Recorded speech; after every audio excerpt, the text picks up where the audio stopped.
पिछले लेक्चर में हमने आपको एक मेंसुरेशन का जो अभ्यास था वो आपको कराया था, यानी कि मेंसुरेशन चैप्टर हम आपको पढ़ा रहे हैं। और उस मेंसुरेशन चैप्टर में जो पहला टॉपिक था वो था आपका हाँ, समलंब चतुर्भुज का क्षेत्रफल। समलंब चतुर्भुज का क्षेत्रफल ये हमने आपको पढ़ाया था। तो जो कि हमने 18A में उसका जो प्रश्नों का प्रश्न थे उनका भी सॉल्यूशन आपको दिया था। एक दो प्रश्न थे उस तरह के प्रश्न हमने कराए हैं, उसको आप लोग कर लीजिएगा, जो नहीं आएगा वो पूछ लीजिएगा। ठीक। अब मेंसुरेशन में दूसरी चीज आती है अब सर्किल, वृत्त। ये सर्किल, ये सर्किल है, ये इसका केंद्र है वृत्त। अब आप वृत्त के क्षेत्रफल के बारे में, परिधि के बारे में पढ़ेंगे। बस पढ़ने से पहले हम आपको ये बता दें कि वृत्त में क्या क्या चीजें होती हैं, एक बार आपको याद दिला दें। ये आपका क्या है, आपका या ये सेंटर है, ये सी हमने सेंटर मान लिया है। ठीक है। और जिसका कि यहाँ से यहाँ तक का जो हिस्सा है वो क्या है आपका, ये त्रिज्या आर, इसको हम क्या बोलेंगे, त्रिज्या। ये चीज तो आपको बताई थी कि केंद्र से परिधि को छूने वाली जो रेखा होती है वो त्रिज्या होती है। और ये इस तरह से जो रेखा जा रही है ये आपकी ये केंद्र से जा रही है, लेकिन इस वृत्त को ये दो स्थानों पर स्पर्श कर रही है।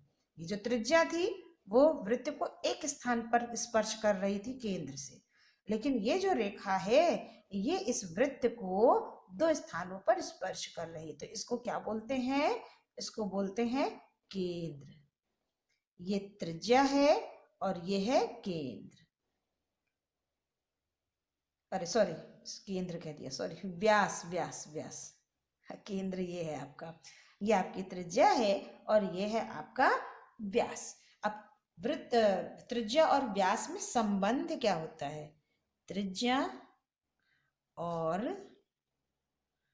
व्यास में संबंध,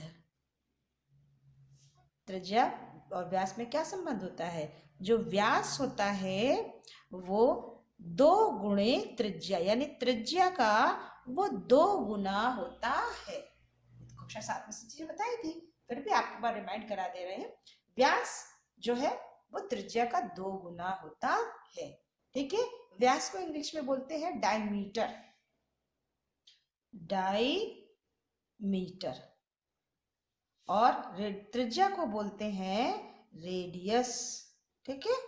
तो जब अब गणित में हम लोग लिखते हैं तो एक सांकेतिक भाषा होती है, तो इसको बोलते हैं डी, व्यास को बोलते हैं डी बराबर 2 गुणे त्रिज्या को आर, यानी डी बराबर 2r।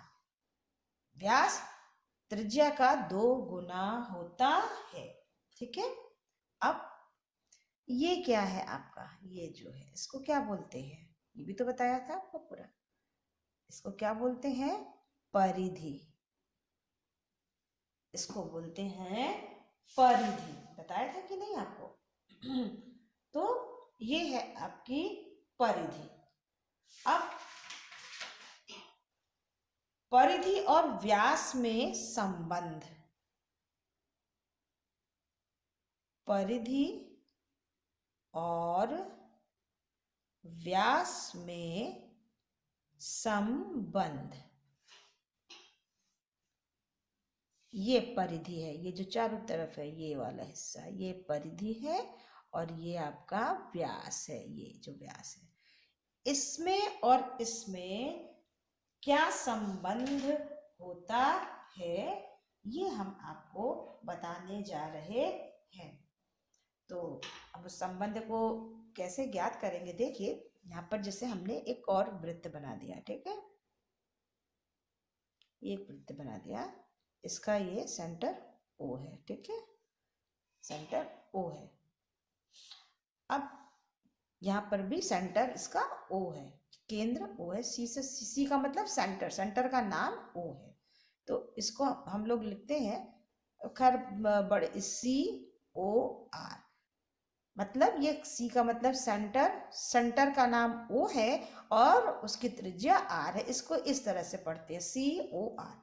सी का मतलब सेंटर, उसको हमने नाम दिया है ओ, यानी ओ बिंदु जहां है वो सेंटर है और उस वृत्त की त्रिज्या क्या है आर। इसको इस तरह से पढ़ते हैं, ठीक है। चलिए अब हमने एक यहाँ पर वृत्त बनाया, ठीक है। अब इस वृत्त की जो त्रिज्या है वो 3.5 सेंटीमीटर है। तो आप जानते हैं कि आप प्रकार पर 3.5 सेंटीमीटर लेकर के एक वृत्त खींच सकते हैं, ठीक है। अब आप क्या करिए, ये तो आप स्केल से नाप सकते हैं, नाप लिया आपने क्योंकि आपने तक खींचा ही है, फिर भी आप नाप लीजिए।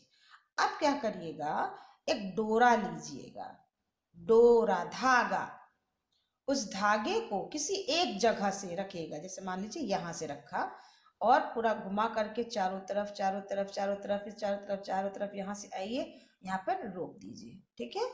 जहां पे धागा रुक जाए आपका, उतनी पूरी लंबाई को आप अपने स्केल पर नाप लीजिए। उसको हम क्या करेंगे, नाप लेंगे। एक धागा है, धागे को हमने यहाँ पर रखा और उस धागे को यहाँ पे रख करके फिर उसको चारों तरफ, इसी के चारों तरफ ऐसे हम आगे जो एक जगह पे रख दिया उसको वहीं पर रखेंगे, इस तरह से हमने जैसे यहाँ पर रख दिया। अब धागे को यहाँ पे पकड़ लिया और फिर इस तरह से इस तरह से इस तरह से उसको पकड़ते पकड़ते पकड़ते पकड़ते मतलब उस धागे से पूरा गोल ये सर्किल बना देंगे। अब जितना बड़ा सर्किल बना, जैसे यहाँ पर धागा आया, अब यहाँ का धागा और यहाँ का धागा दोनों आप पकड़ लीजिए, ठीक है। उतना पकड़ लीजिए और फिर उसको स्केल से नाप लीजिए, तो वो कितना निकलेगा आप नाप के देखिएगा। तो आपको, तो जो ये हमने नापा ये क्या है, परिधि, जो हमने इतना बड़ा नापा धागे से वो चीज क्या निकली, आपकी परिधि। तो जब आप उसको नापेंगे तो आपका जो परिधि है वो लगभग 22 सेंटीमीटर आएगा, ठीक है। वो आपका कितना आएगा, 22 सेंटीमीटर। आप लोग खुद नाप करके धागे से देख लीजिएगा। 22 सेंटीमीटर से एक आध ज्यादा हो सकता है, एक आध कम हो सकता है, वो रखने के ऊपर है भाई, चूंकि सर्कल है तो रखने में इधर उधर थोड़ा सा हो सकता है, लेकिन 22 सेंटीमीटर के लगभग आएगा, ठीक है। ये आ गया। अब ये वृत्त की त्रिज्या है, वृत्त की त्रिज्या 3.5 है, तो वृत्त का व्यास क्या हो जाएगा, वृत्त का व्यास, व्यास बराबर क्या होता है, 2 गुणे त्रिज्या होती है, दुगुना होता है। तो ये 2 गुणे त्रिज्या 3.5 है, इसका गुणा करेंगे तो 7 सेंटीमीटर हो जाएगा। अब वृत्त की परिधि और व्यास में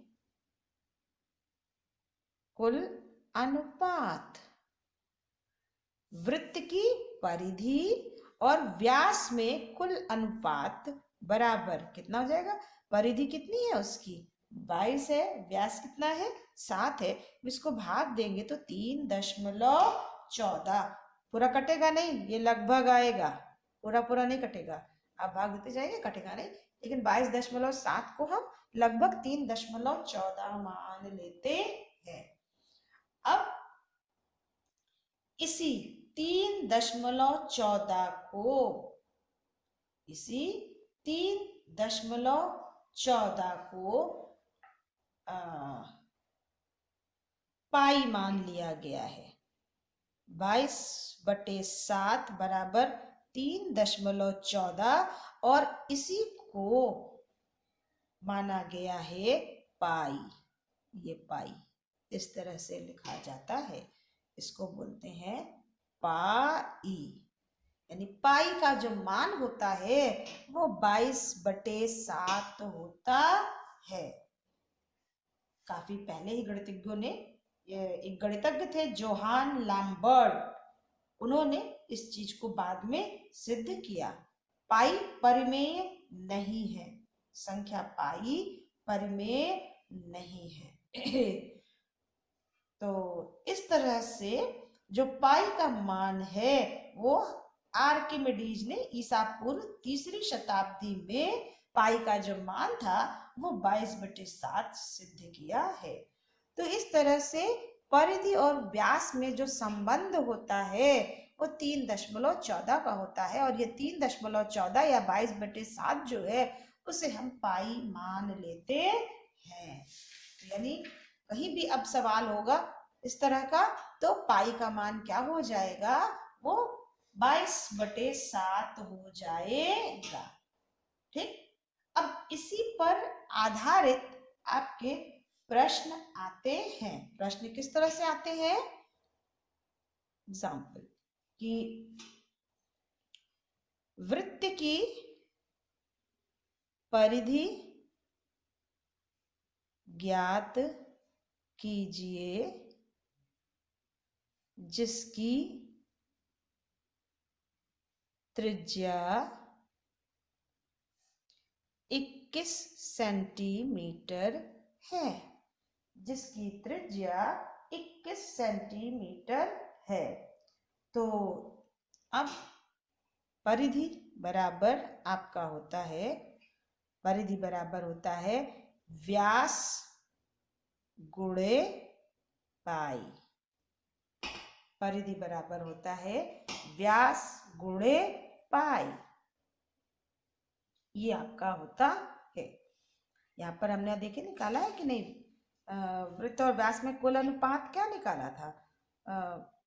परिधि और व्यास में अनुपात, परिधि बटे व्यास, परिधि बटे व्यास, ये हमने निकाला था। और उसका मान जो है 3.14 आया था। यानी परिधि और परिधि बटे व्यास जो है वो किसके बराबर है? पाई के। वही चीज तो हमने यहाँ भी लिखी है आपका, देखिए यही ना, व्यास को इधर कर देंगे तो परिधि बटे व्यास, तो परिधि बटे व्यास बराबर कितना हो गया? पाई, यानी 3.14। या इसको हम ऐसे लिख सकते हैं, परिधि बराबर व्यास गुणे पाई। ये आप सूत्र याद कर लीजिए, ये आपका सूत्र है, परिधि बराबर होता है व्यास गुणे पाई। अब इसी सूत्र से ही आपको, ये सूत्र कहाँ से आया वो हमने यहाँ से हल करके आपको दिखाया। ठीक है, ये हल करके हमने निकाला, तो ये हल करने पर ये निकला कि परिधि बराबर होता है व्यास गुणे पाई। अब इसी पर ये सवाल है कि परिधि ज्ञात कीजिए जिसकी त्रिज्या 21 सेंटीमीटर है। तो अब त्रिज्या आपकी कितनी दी हुई है? 21 सेंटीमीटर। लेकिन हमें तो जरूरत है व्यास की, क्योंकि त्रिज्या तो यहाँ कहीं दी नहीं हुई है, हमें व्यास की जरूरत है। तो व्यास बराबर आप निकाल लीजिए 2 गुणे त्रिज्या, तो 2 गुणे त्रिज्या बराबर 2 गुणे 21 बराबर 42 सेंटीमीटर। अब सिंपल सा, परिधि बराबर व्यास गुणे पाई, व्यास कितना हो गया? 42 गुणे पाई। अब पाई का मान हमने क्या निकाला था आपका, यहाँ पर देखिए पाई का मान हमने निकाला था ना 3.14। आप 3.14 मत रखा करिए, 22/7, क्योंकि इसे काटना आसान होता है, ये दशमलव में है, इसलिए थोड़ा सा आपको दिक्कत हो सकती है। इसलिए हम आपको सजेस्ट करेंगे कि आप लोग हमेशा पाई का मान 22/7 ही रखिए सवाल में। ठीक है, तो अब हम यहाँ पर ये 42 है और पाई का मान रख देंगे 22/7।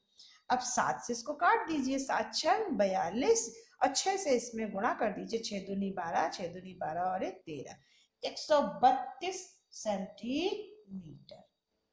ठीक, तो ये इस तरह से सवाल आपके हल होंगे। अब इसी के आगे चलते हैं। दूसरा सवाल आपका एक इसी से संबंधित है, तरह तरह के सवाल इसी से संबंधित इसी सूत्र से लगेंगे कि दौड़ के लिए